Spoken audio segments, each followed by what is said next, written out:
Bruchim habayim chaverim. Welcome to all friends as we continue our Taste of Torah. This is actually technically, I think, I'm calling it quits for this time. I'm about 2 weeks before the beginning of my sabbatical. So I think we're going to draw this to a close while I'm gone. However, I do have an alternative program, and that is that there will be a broadcast during my sabbatical in my absence, a program called A Cup of Kabbalah. They run 10 minutes to, I think the maximum one is 24 minutes, talking about essential ideas, traditions, and mystical practices of Kabbalah or Jewish mysticism. And I hope you tune in over the summer and check this out. It'll be a lot of fun. It is actually based on my book, Sefer HaBahir, and I might even offer an opportunity for you to purchase a PDF copy of this fabulous book, which is out of print right now. All right, but we're not going to get into that. So let's begin by talking about the thing I've mentioned before. We are still in Sifrat HaOmer, the counting of the Omer. We're counting up to the holiday of Shavuot. And first of all, I want to show you, it shouldn't surprise anybody that I was quite a nerd when I was young. And one of the things I liked to do was participate in historical recreations. I was deeply involved in the Society for Creative Anachronism, which was an organization that at least had the pretense of trying to recreate life in the Middle Ages. Now, we created life in the Middle Ages in the best possible way. So there was never a lack of toilet paper. We had access to all kinds of modern resources, but depending on who you were, it was more like it could either be a fantasy gig or you could be a little more serious about the historical experience. And I'm a fan of historical technology. So I actually took it fairly seriously.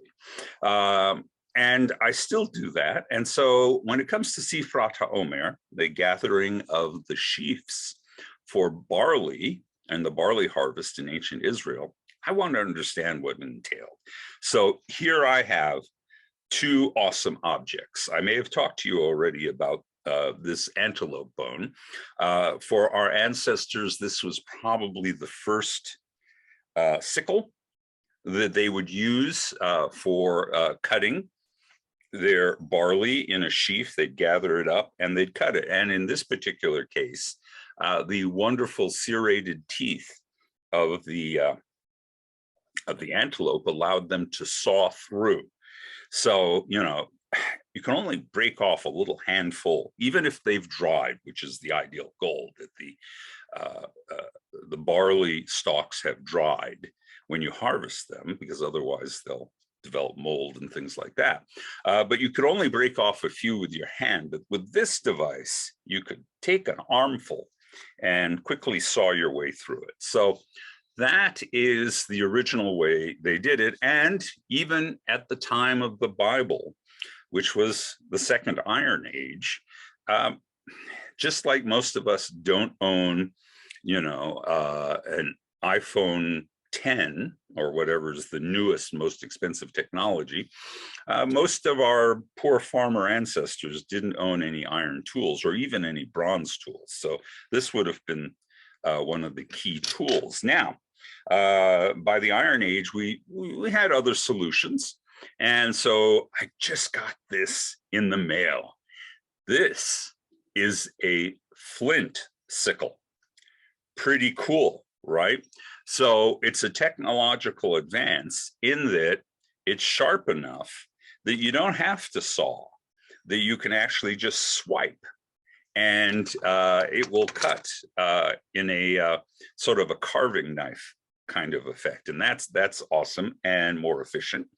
Now, my original plan was, because as I was reading and doing the research, oftentimes these two technologies were combined. The teeth were extracted, and in the gap, you would insert a flint edge, and then you had a handle, and you could cut very easily with that. As it turns out, this particular flint sickle is just too thick to fit into the narrow, tender jaw of an antelope. What I probably need is the jawbone of an ass, very biblical, or something a little larger, a larger animal. And then I could combine these two tools. You use bitumen or some kind of adhesive material to glue it into place, or you just force it in and allow friction to do that. Of course, there's more likelihood it would fly out. But in any case, in biblical times, this was probably this, or a combination of this, with the tools used for Sifrat HaOmer. And I just want you to see how our ancestors adapted. Probably one of the great misunderstandings of the ancient world, the Bible, things like this, is we are often seemingly appalled by the naivety or the stupidity of our ancestors. Why couldn't they figure this out, or couldn't figure that out? We human beings have always been operating pretty much on each and every piston that we have. And given what we know about the world at that time, we do the best we can. And this is pretty darn good. This works pretty well. So never assume that our ancestors were just too ignorant to figure things out. They figured out a lot of stuff, and always impresses me. I'm always appreciative of that. All right, so Sifrat HaOmer, today is the 32nd day of counting the 49 days, the 7 times 7 weeks, to the holiday of Shavuot, which means that tomorrow, as I'm recording this, tomorrow is Lag BaOmer. Lag BaOmer literally means the 33rd day of the Omer. And it's actually a minor holiday in Jewish tradition, not one that Reformed Jews observe a great deal. It's not terribly important to us. So it's associated with a couple of events in late antiquity, supposedly. But the truth of the matter is, the first time this minor holiday ever gets mentioned is around the 12th century. That's the Middle Ages. Exactly why we do what we do on Lag BaOmer, therefore, is a little puzzler. It's a little after the fact how we rationalize this event, which is in effect a party. Okay, on Lag BaOmer, we light bonfires, we have festival events, we go out and shoot bows and arrows. What's this all about? Well, not completely clear from the first intimations of it in Jewish literature in the Middle Ages, but very quickly we assign several events associated to it. So we always have to retroject whatever we're doing back into our earliest sources. So in the Talmud, we're told a story about Rabbi Akiva and how a plague broke out among his students, and thousands of them died, and then it stopped in the middle of the summer. Well, we read back to that and we declare that to be the date of Lag BaOmer. So it's a holiday because plagues have stopped, and we can certainly appreciate that in the modern era. As we step down from COVID, we're not masking anymore, many of the restrictions are going away. The desire to celebrate is perfectly natural. And so we can at least emotionally connect to Lag BaOmer. There is a secondary layer that has led to events that made us very aware in the modern era. And that is that according to Jewish mystical tradition, Lag BaOmer is the date on which Shimon bar Yochai, the purported author of the Zohar, the most influential magisterial work of Kabbalah, died on Lag BaOmer. So what that has led to is, starting in the late Middle Ages and into the modern era, is a kind of dafka strange celebration called a Hilula.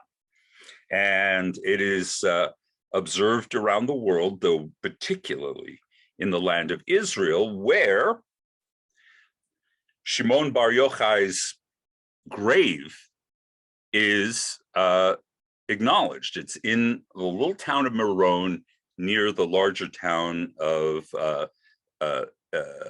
Sfat or Safed, up in the mountains of the Galilee. And the Galilee is the setting for all the events that happen in the Zohar.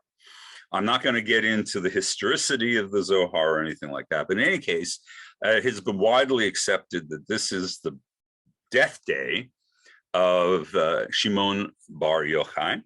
And as you know from the tradition of yahrzeits, Jews are more inclined to acknowledge the day of death than a birthday.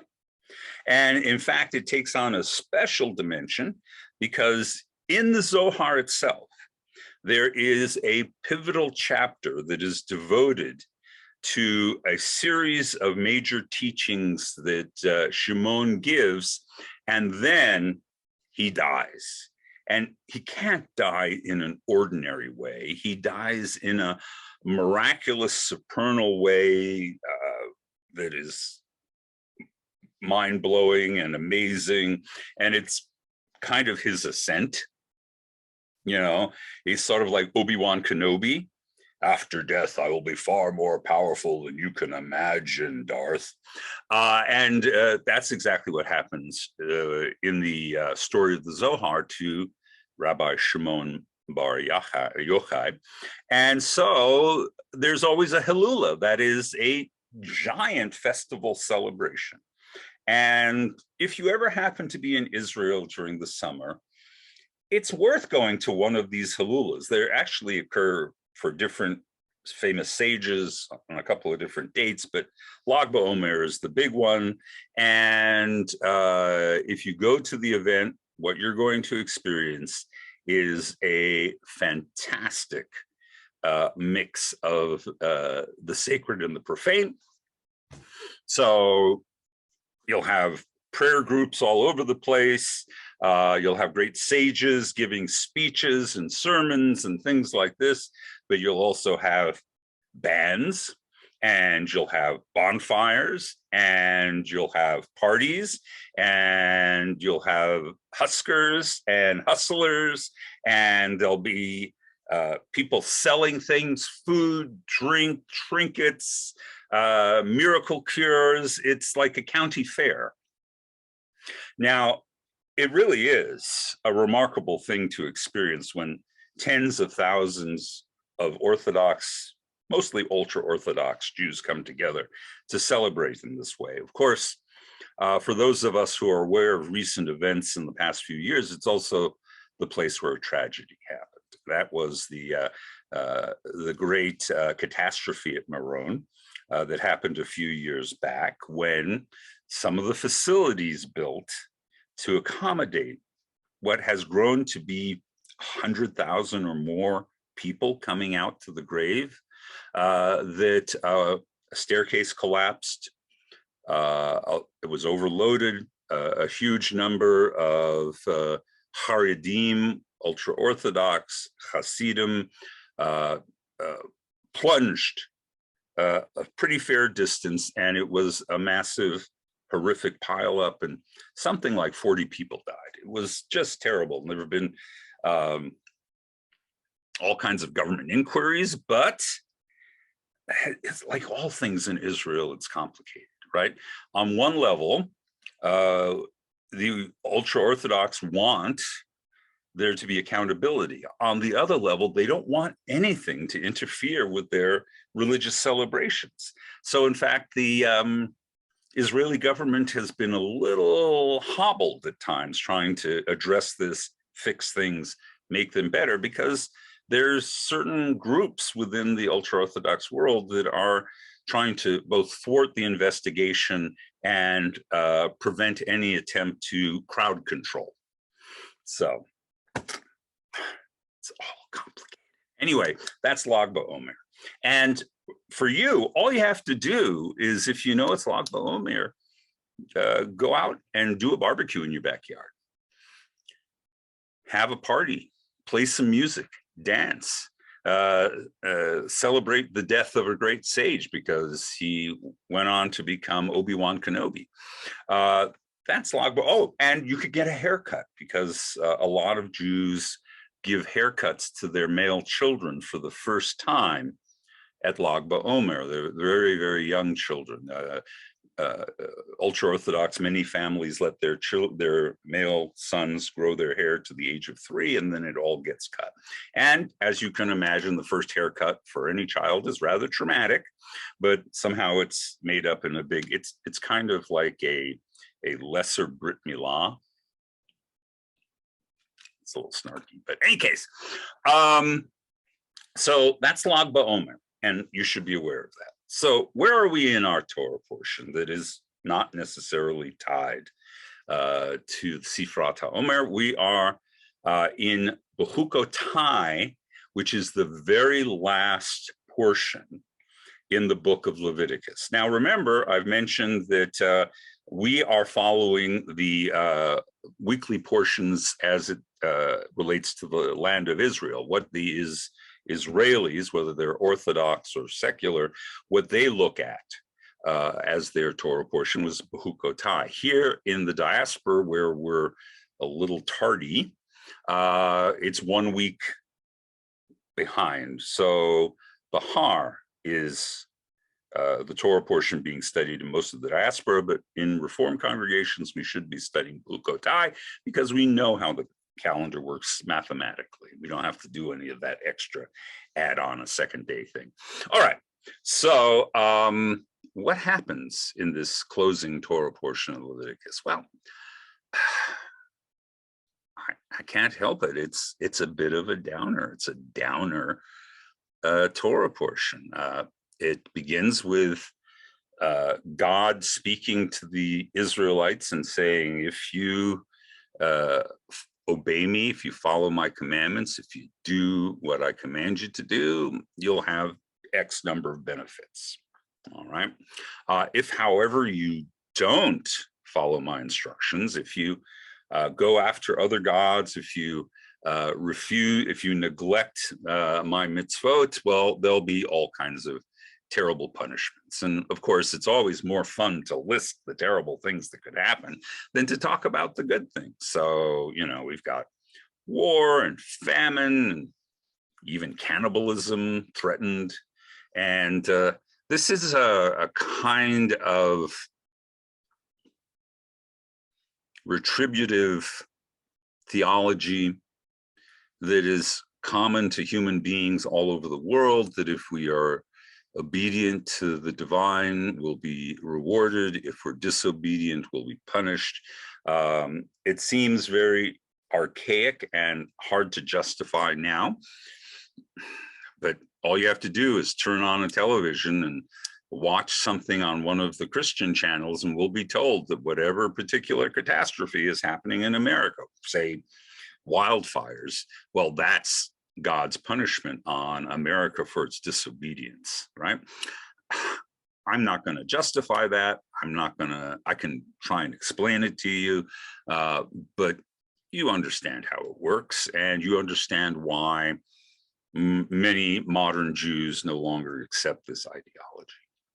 So, but I am going to draw attention to the last part of it, which is, not surprisingly, since it's the book of Leviticus and we're talking about the priests and therefore we're talking about the temple, is that there is a section devoted to temple support and upkeep.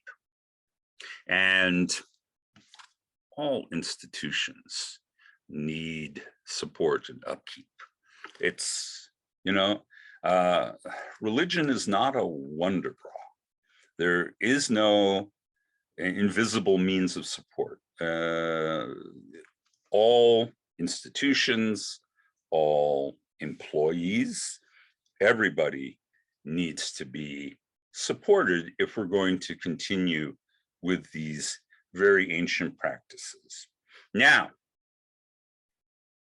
let me begin by observing that in the ancient system and well up to the Middle Ages, support was pretty much mandatory. That's certainly the case in our Torah portion, and it was true in the ancient world and in the medieval world. When we lived in the land, supporting the temple, supporting royalty, supporting the institutions of ancient Israel was a tax. We were all obligated to do it. And if we couldn't do it financially, because it wasn't a terribly moneyed economy, we had to do it in kind. So work, labor, et cetera, et cetera.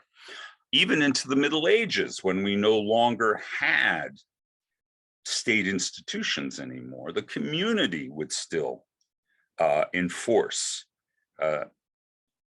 certain aspects of support. So you were required to contribute to the tzedakah fund for communal support of the poor. You were required to help out and keep the synagogue and the mikveh and whatever other Jewish communal institution functioned within your town or your neighborhood, funded and supported or maintained. You would put in that labor. That's not the case anymore. Since the dawn of the modern era, Jewish life has been entirely voluntaristic. You could walk away today and no one's going to come after you and insist that you pay your pledge to the synagogue, that you support the JCC, that you buy Israel bonds or anything like that. We all choose to do those things. And that's a radical change that is part of all the other changes that we've experienced as modern people. Our state, our nation, America, does not underwrite or support religion. We have to do it. So as I draw close here, I'm going to make a little analogy, and then I'm going to put in a final plug for something else. So here comes the pitch, and then here comes the other pitch. It's also a pitch, but it's of a different nature. All right. During the Sifrat Omer, it was the summer, it was the harvest period, but it was also a time of anxiety. What was the harvest going to look like? Would we get enough surplus that would sustain my family and the various things I wanted to support through the summer and into the fall with the wheat harvest and the production of all the other gourds and onions and all the other things that we would harvest in the fall that would definitely carry us through to the next planting season. So it's a time of a little bit of stress. And I will say it hasn't changed. The summer is the period where donations, contributions to your annual pledge, commitment to your dues, however you want to define it, slacks off. And so for synagogue boards around the country, it's a stressful time. Are we going to be able to pay our bills all the way through to the high holy days when the fiscal year starts over again and people come back and bring forth their offerings and their donations?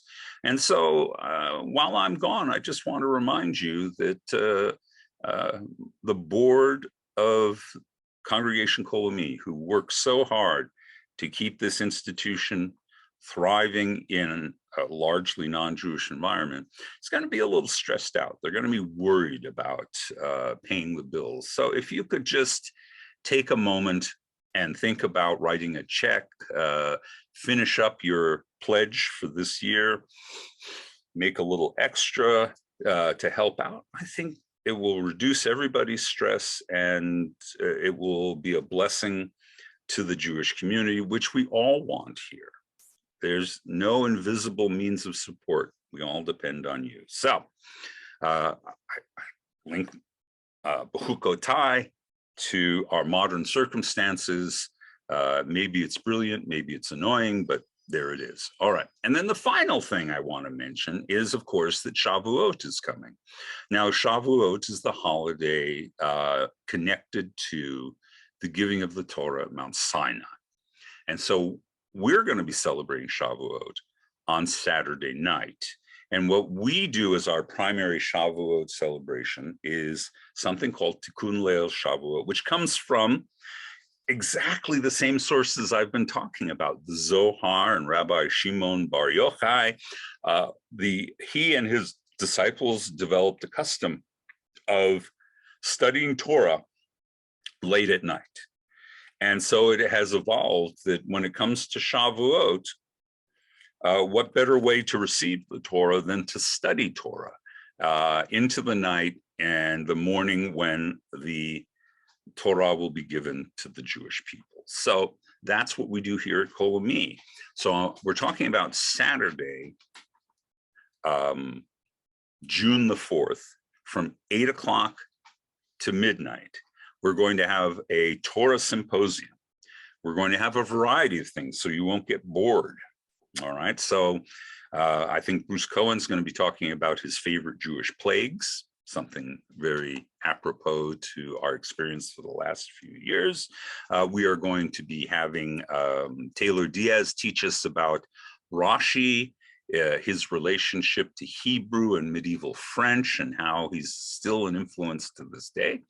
We're going to have Lindsay Lev return to us, and she's going to do a class on the music of Debbie Friedman, which is incredibly influential. We sing songs all the time. If you know the Mishaberach, you know Debbie Friedman. And then finally, I'm going to do a session on Talmud, which I think provides us an example to answer the question, how do we talk about Bill Cosby? How do we talk about someone who is incredibly influential, incredibly important, but also has a questionable or negative history to them also? And I think the Talmud will take us through that and talk about that a little bit. So I hope you'll turn out for Saturday night, the 4th, for our Tikkun Leil Shavuot. And with that, I'm going to wrap things up. This will be my last before my sabbatical starts. And I look forward to seeing you at Shavuot and then on the other side of my sabbatical. Godspeed in all the things you're doing. And I hope you continue to take a taste of Torah on a regular basis until I return. I'll miss you all.